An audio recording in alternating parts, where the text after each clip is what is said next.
आप लोग देख रहे हैं आपका अपना प्यारा सा चैनल अमर सक्सेना फिजिक्स क्लासेज और मैं हूँ अमर सक्सेना। आज हम लोग आइंस्टाइन के प्रकाश विद्युत समीकरण के बारे में सीखेंगे। इससे पिछली कक्षा में हम लोग प्रकाश विद्युत प्रभाव और प्रकाश विद्युत प्रभाव के नियम देख चुके हैं। आज हम लोग आइंस्टाइन का प्रकाश विद्युत समीकरण देखेंगे। आज का हमारा टॉपिक है आइंस्टाइन का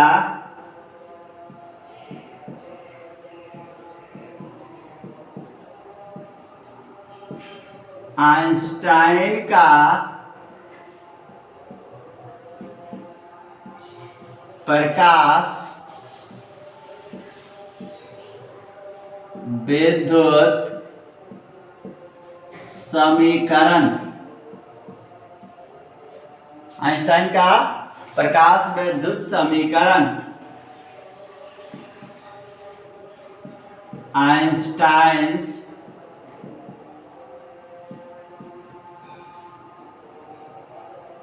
photo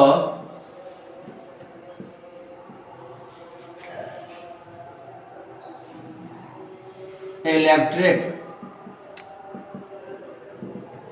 equation. Einstein's photo electric equation. आज का हमारा टॉपिक क्या है? Einstein's photo electric equation. Einstein का प्रकाश विद्युत समीकरण।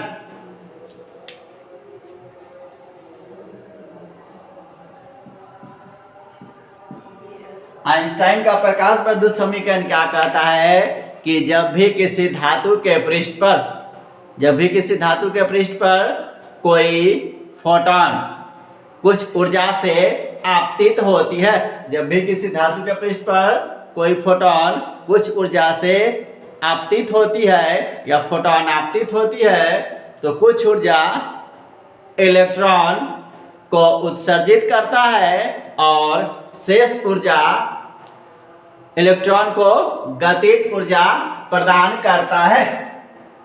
तो क्या लिखेंगे हम लोग? लिखेंगे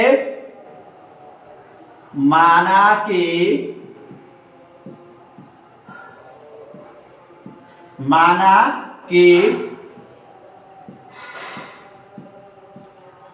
किसी धातु पृष्ठ पर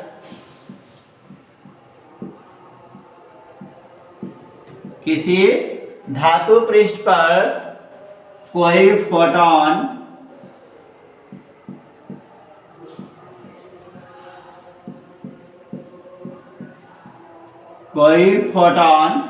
किसी धातु पृष्ठ पर कोई फोटॉन h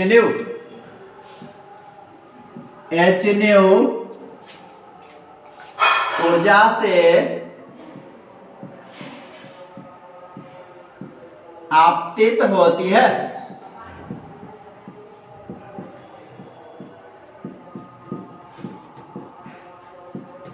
धातु पृष्ठ पर कोई फोटॉन h न्यू ऊर्जा से आपतित होती है, जहां h हमारा प्लांक नियतांक और न्यू हमारा विकिरण की आवृत्ति है।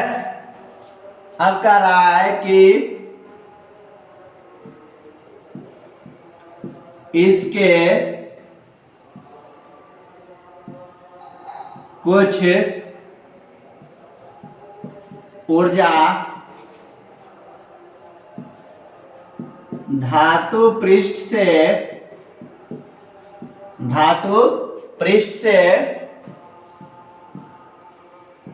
इलेक्ट्रॉन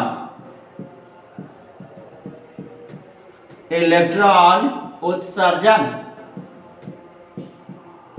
धातु पृष्ठ से इलेक्ट्रॉन उत्सर्जन में खर्च होता है।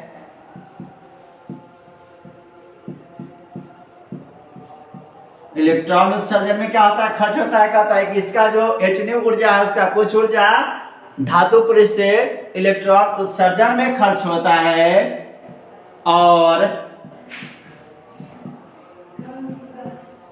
शेष ऊर्जा और शेष ऊर्जा इलेक्ट्रॉन को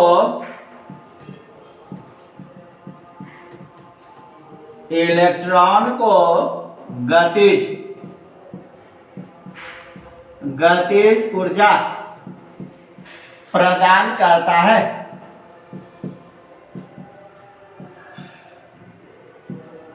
क्या करता है? गतिज ऊर्जा प्रदान करता है। अब कह रहा है कि यदि धातु पृष्ठ से, क्या करा हमारा, कि यदि धातु पृष्ठ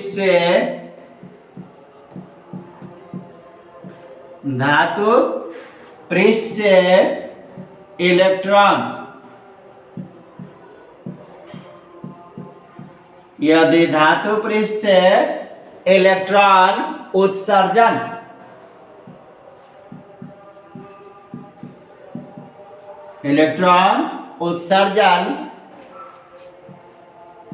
के लिए आवश्यक ऊर्जा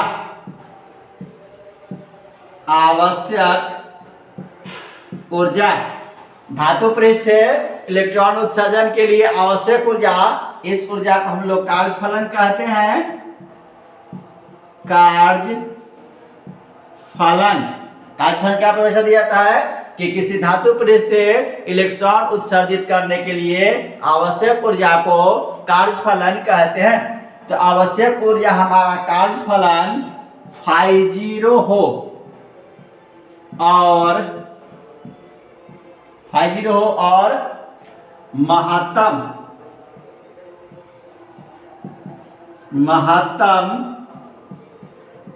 गतिज ऊर्जा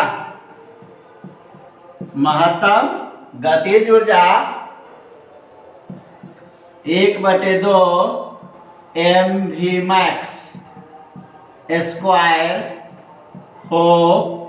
तो क्या करा हमारा कि यदि धातु के पृष्ठ से इलेक्ट्रॉन उत्सर्जन के लिए आवश्यक ऊर्जा, जिसे हम लोग कार्यफलन कहते हैं, φ0 हो और महत्तम गतिज ऊर्जा 1/2 mv max स्क्वायर हो, तो ऊर्जा संरक्षण के सिद्धांत से, ऊर्जा संरक्षण का सिद्धांत का था हमारा कि ऊर्जा का न तो निर्माण होता है और न विनाश होता है, केवल क्या होता है कि एक रूप से दूसरे रूप में रूपांतरण होता है। तो कुल ऊर्जा हमारा था hν बराबर 1/2 mv max स्क्वायर प्लस φ0, जो गतिज ऊर्जा प्रदान किया इलेक्ट्रॉन को, और जो कार्यफलन है हमारा, जितना ऊर्जा खर्च हुआ इलेक्ट्रॉन बाहर निकालने में और इलेक्ट्रॉन के गतिज ऊर्जा प्रदान करने में, इस दोनों को जोड़ देंगे तो हमारा फोटोन की कुल ऊर्जा प्राप्त होगी। इसे नोट करें।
इससे अगर हम लोग महत्तम गतिज ऊर्जा निकाले तो क्या होगा हमारा? महत्तम गतिज ऊर्जा के लिए हम लोग लिख सकते हैं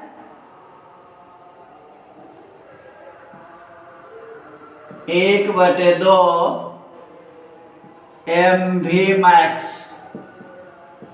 स्क्वायर बराबर इसको हम लोग इस तरफ लाएंगे तो हमारा H new minus 50, H new minus 50 इतना होगा हमारा।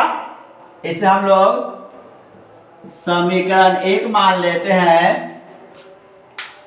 अब हमारा क्या कहता है कि यदि धातु पृष्ठ पर एक निश्चित न्यूनतम आवृत्ति से कम आवृत्ति की प्रकाश आपतित होती है, यदि धातु पृष्ठ पर एक निश्चित न्यूनतम आवृत्ति से कम आवृत्ति की प्रकाश आपतित होती है तो कोई इलेक्ट्रॉन उत्सर्जित नहीं होता है। क्या कहता हमारा कि यदि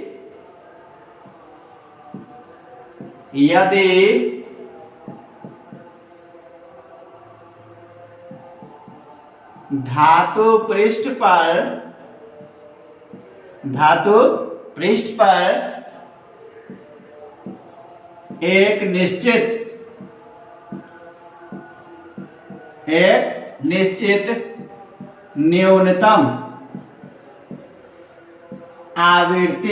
एक निश्चित न्यूनतम आवृत्ति, इसको हम लोग देहली आवृत्ति बोलते हैं। देहली आवृत्ति, न्यूनतम आवृत्ति के लिए हम लोग न्यू जीरो लेते हैं। कह रहा है कि यदि धातु के पृष्ठ पर एक निश्चित न्यूनतम आवृत्ति न्यू जीरो से कम आवृत्ति की प्रकाश आपतित होती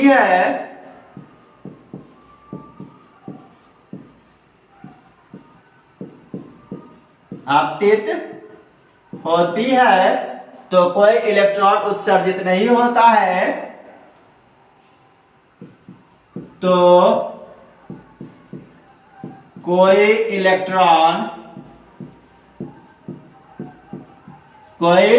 इलेक्ट्रॉन उत्सर्जित नहीं होता है।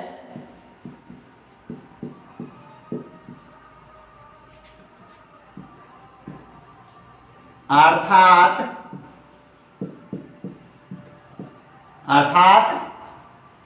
यदि हमारा Vmax 0 होगा, Vmax बराबर 0 तो न्यू बराबर न्यू जीरो। अब हम लोग क्या करेंगे, समीकरण 1 में Vmax के जगह पर 0 और न्यू के जगह पर न्यू जीरो देंगे तो क्या हो जाएगा हमारा 1/2 m।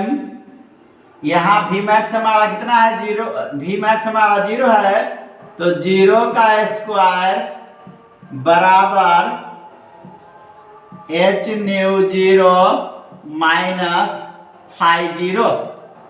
इसको हम लोग क्या किए, समीकरण 1 में Vmax के जगह पर हम लोग 0 दिए और h न्यू के जगह पर हम लोग h न्यू 0 दिए तो हमारा क्या होगा, ये टोटल भाग हमारा 0 बराबर h न्यू 0 माइनस 50। अगर इससे हम लोग 50 निकाले तो 50 बराबर हमारा जाएगा h न्यू 0। अब इस मान को हम लोग समीकरण 1 में रखेंगे, इसे नोट करें।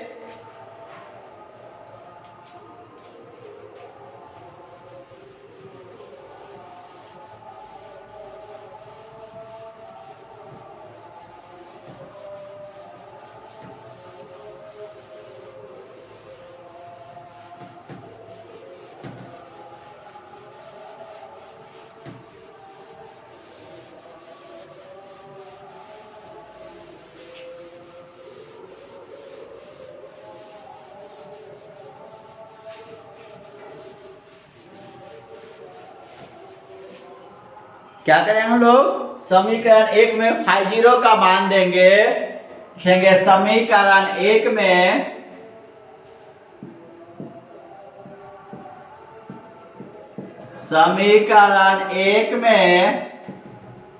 φ0, समीकरण 1 में φ0 का मान देने पर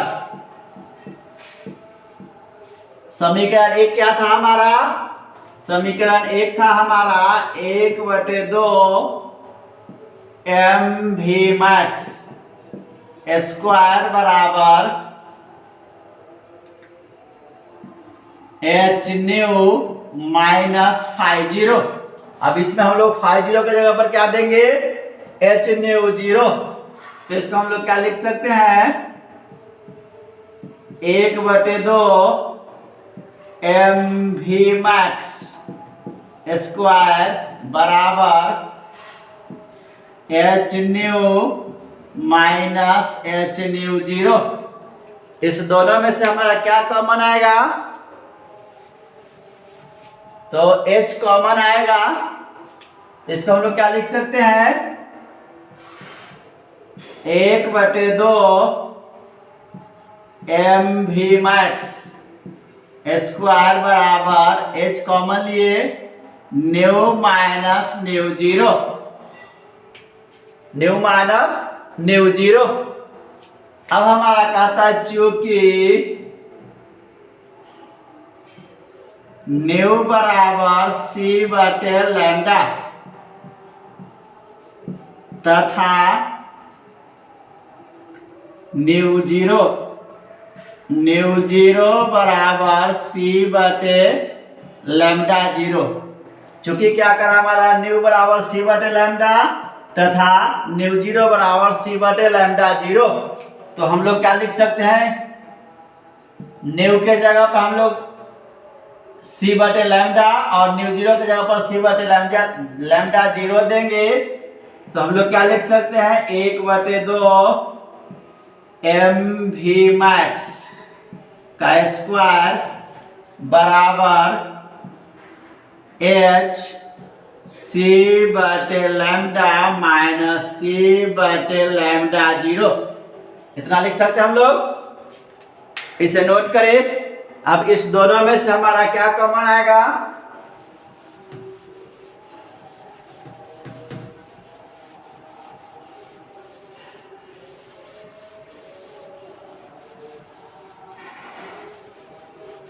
इस दोनों में से हम लोग c कॉमन ले सकते हैं। तो c कॉमन लेंगे तो हमारा क्या हो जाएगा?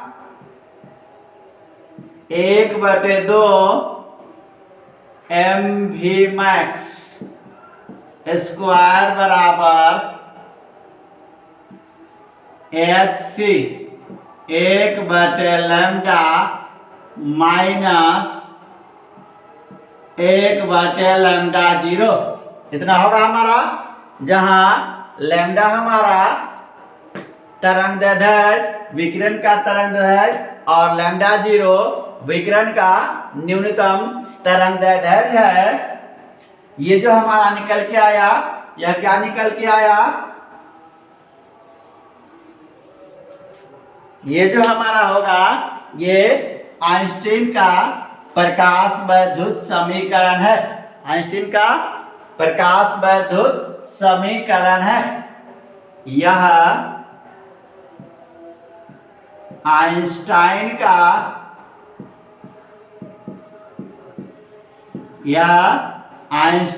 का प्रकाश विद्युत